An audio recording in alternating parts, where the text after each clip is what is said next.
ఎవరు కూడా భక్తిహీనులుగా ఉండకూడదు. నీ సంఘానికి వచ్చేవాళ్ళు, నీ సహవాసంలో ఉన్నవాళ్ళు, కాబట్టి వాళ్ళని భక్తి పరులుగా పెంచు, వాళ్ళని ప్రార్థనా పరులుగా పెంచు. వాళ్ళు నీ మీద తిరుగుబాటు చేసినా, వాళ్ళు నీ మీద నిందలు మోపినా, వాళ్ళ నీ మీద అబద్ధ సాక్ష్యాలు చెప్పినా నీ పని మాత్రం చెయ్యి అని ప్రభు పంపించాడు.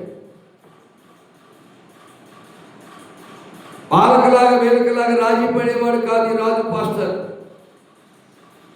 దేవుడు చెప్పినట్టుగా చేయటానికే కడుపు మార్చుకునైనా, కన్నీరు పెట్టైనా, ఉపవాసం ఉండైనా దేవునికి మొర్ర పెట్టేవాడు ఈ దైవజనుడు.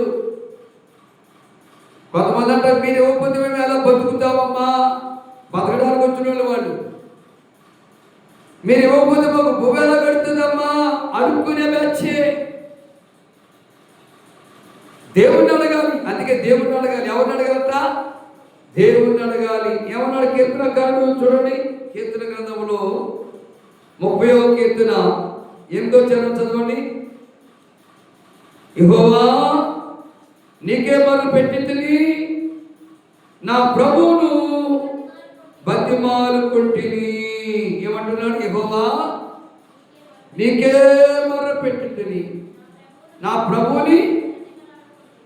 ఈనాడు చాలా మందికి ఆ విశ్వాసం లేక వాళ్ళు బతిమాలుకోవటం, వీళ్ళు బతిమాలుకోవటం,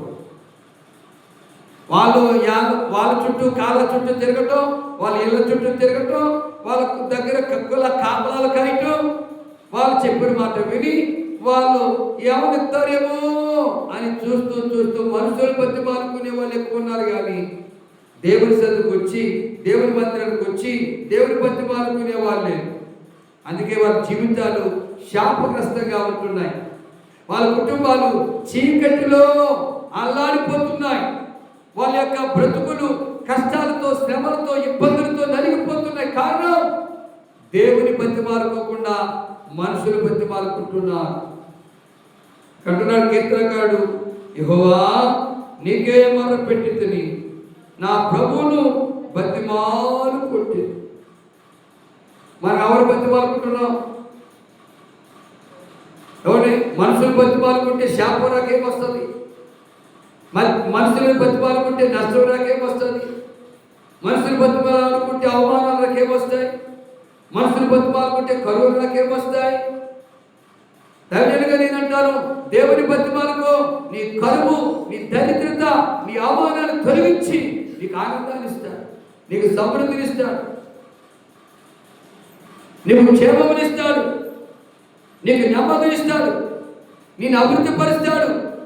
అందుకని నాకు వేరుగా ఉండి మీరేది చేయలేరు, సాధించలేరు అన్నాడు 15వ అధ్యాయం యోహాను సువార్త 15వ అధ్యాయంలో. నాకు వేరుగా ఉండి మీరేది చేయలేరు. దేవునికి వేరుగా ఉండి మనం ఏమి చేయలేం. దేవునికి దగ్గర అవుదాం, దేవుని సన్నిధికి వద్దాం. ప్రభువా మా భక్తిని తొలగించమని అడుగుదాం. ప్రభువా నీ సేవకుడు చెప్పినట్టుగా మేము భక్తి చేస్తాం, భయంతో భక్తి చేస్తాం. మా నిందలు తొలగించు, మా కరువు తొలగించు, మా రోగాలు తొలగించు, మా ఇంటి మీదకి మీరు పంపించిన శాపములు కొట్టివే ప్రభుని ప్రార్థన చేద్దాం. మోకరించండి. ప్రభు మాటలు ప్రతి ఒక్క హృదయాలను ఫలింపు చేయనుగాక.